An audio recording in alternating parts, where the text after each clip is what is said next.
The first notification came at 2:17 a.m., a sharp ping that sliced through the silence of my bedroom. My phone screen blazed with an incoming message from an unknown number. But something in my gut told me this was different. Different and dangerous. I'm Olivia Martinez, 32 years old, a child psychologist with a thriving private practice in Seattle.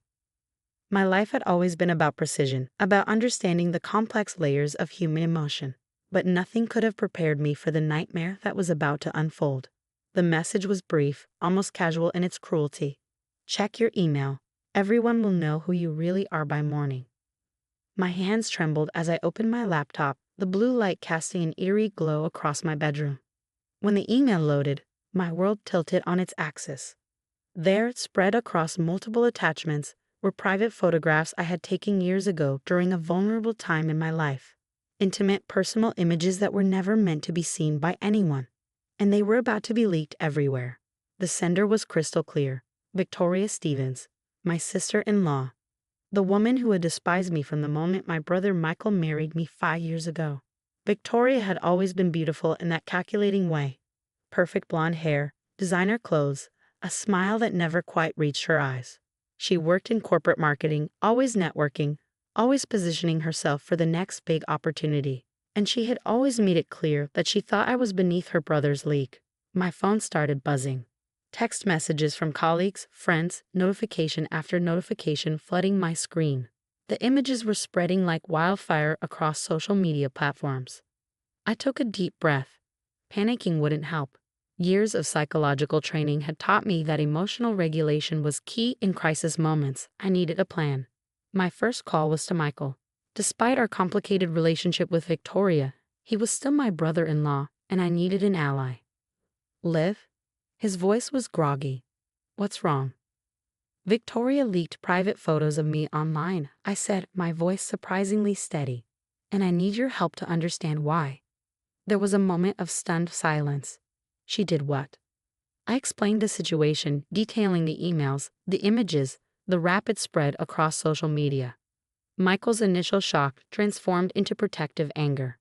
I'll kill her, he muttered. This is unacceptable. But I knew Michael. His anger would be temporary. Victoria had always been his golden child sister, the one he protected and defended, no matter what. I need more than anger, I told him. I need evidence, because this isn't just about revenge. This is about protecting my reputation, my career, my entire life. By sunrise, my world had fundamentally changed. My practice's waiting room, usually filled with worried parents and children, was now a ghost town. Cancellation messages flooded my professional email. Colleagues were radio silent, uncertain how to engage with the scandal. But I wasn't going to be a victim. Not this time. I started methodically documenting everything. Screenshot after screenshot of the image distribution, tracking its origin, collecting digital footprints. My background in psychology had taught me about human behavior, but my growing up with a lawyer father had taught me about meticulous evidence collection. Victoria thought she knew me. She thought she could destroy me with a few leaked photographs from my past. What she didn't realize was that I had been collecting my own file on her for years. Small inconsistencies, suspicious financial transactions, hints of professional misconduct that I had carefully, quietly documented. This wasn't just going to be a fight. This was going to be a systematic dismantling of everything she thought was untouchable. By noon, I had a war room set up in my home office. Multiple screens, forensic digital tools, and a growing file that would become Victoria's worst nightmare. My phone rang. An unknown number. Enjoy the show. Victoria's voice was dripping with smug satisfaction. I said nothing. Sometimes silence is the most powerful response. Not feeling chatty, she pressed. Thought you'd be begging me to stop. Are you finished? I asked quietly. Her laugh was sharp. Just getting started. Little did she know, so was I.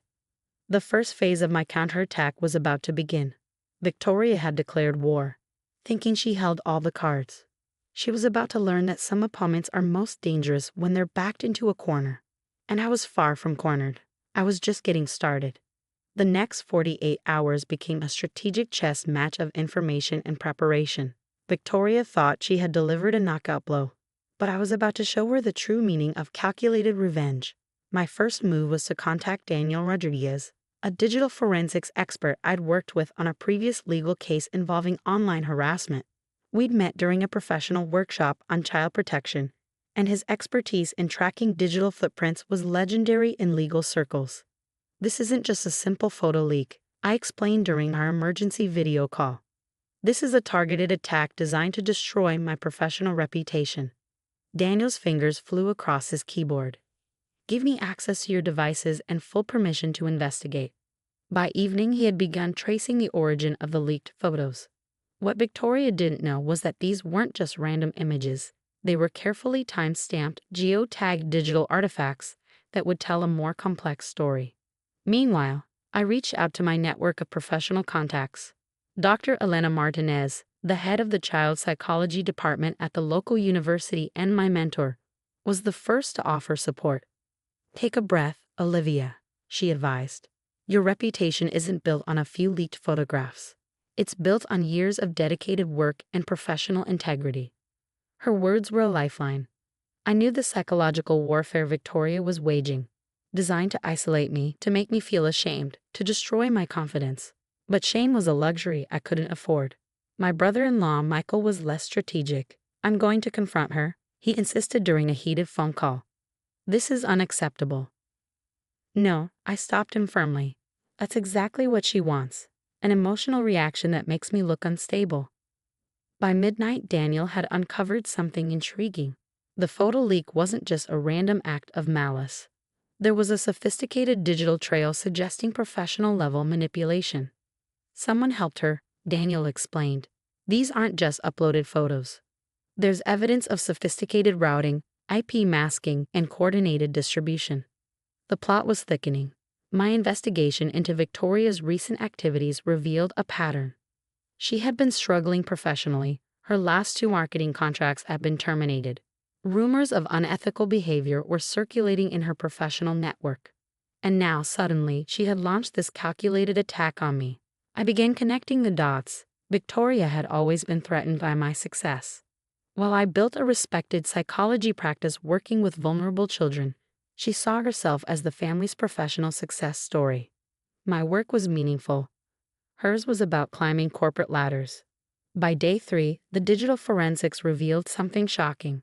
The photos had been digitally manipulated, subtle alterations that made them appear more compromising than they originally were. "She spent money on this," Daniel confirmed. "Professional-level editing. This wasn't a quick revenge plot. This was a planned attack." My next move would require precision. I gathered documentation, every recommendation letter, every professional achievement, every piece of evidence that demonstrated my character and professional integrity. A meeting was arranged with the state's psychological licensing board, not as a plea, but as a proactive defense. I would control the narrative before Victoria could twist it further. "These are fabricated images," I told the board representatives, presenting Daniel's forensic report, "deliberately altered to cause maximum psychological damage."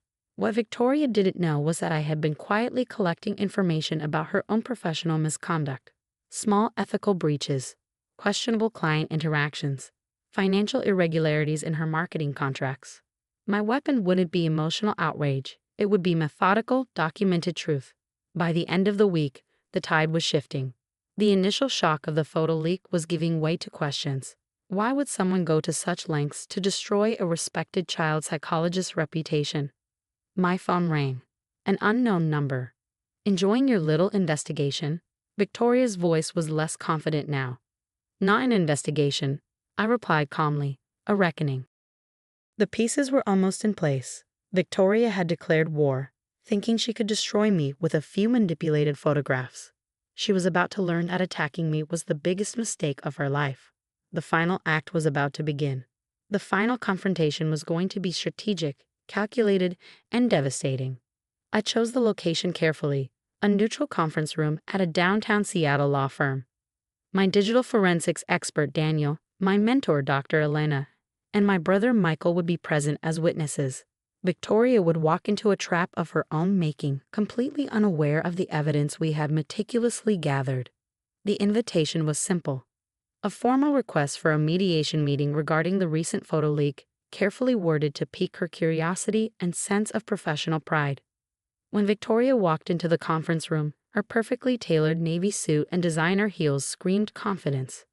But I could see the micro-expressions of doubt flickering beneath her carefully constructed facade. "I assume this is about settling the little misunderstanding," she said, sitting down with a condescending smile. Daniel placed a folder on the table. Inside were comprehensive digital forensics reports, bank statements, and communications that would unravel her entire scheme. "This isn't about settling," I said quietly. "This is about exposure." The first blow came swiftly.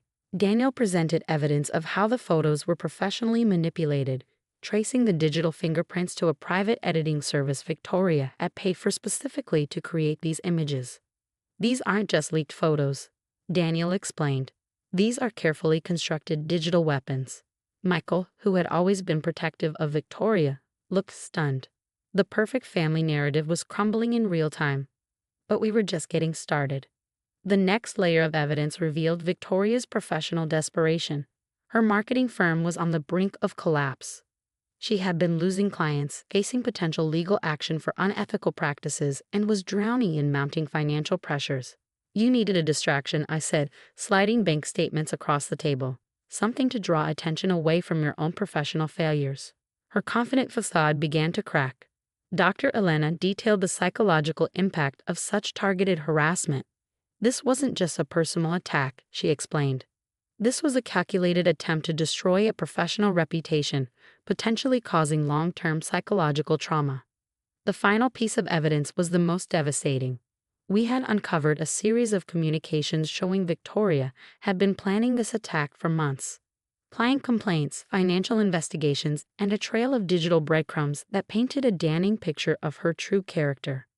"You thought destroying my reputation would save yours," I said softly, "but you've only accelerated your own downfall."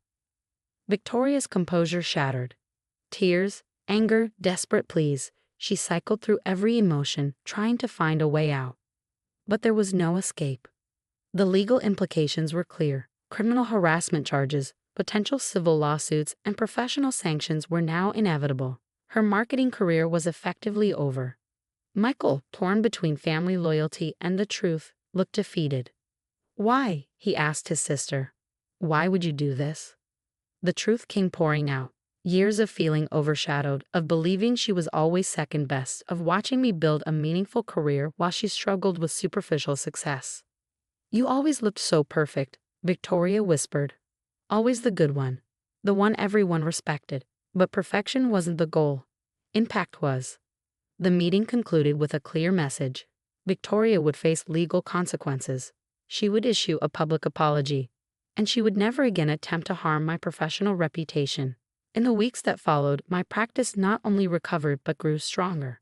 The transparency of how I handled the situation became a testament to my professional integrity. Clients who had initially pulled back now came forward with increased support. My licensing board not only cleared me but commended my handling of the situation. Victoria's world, meanwhile, collapsed. Her marketing firm shut down. Her professional networks disintegrated. The very weapon she had designed to destroy me became the instrument of her own destruction. Michael and I found a difficult reconciliation. He apologized, not just for Victoria's actions, but for years of turning a blind eye to her manipulative behavior. "I should have seen it sooner," he admitted during a quiet dinner. Dr. Elena's words echoed in my mind. "Some attacks are designed to break you, but when you understand the psychology behind them, you can turn them into opportunities for growth." 6 months later, I stood in my newly expanded practice. Additional counseling rooms, a support group space for children dealing with trauma, and a renewed sense of purpose. Victoria's attempt to destroy me had ultimately helped me build something stronger. The final message was clear. You can try to tear someone down, but true integrity cannot be destroyed by manipulation. It can only be strengthened.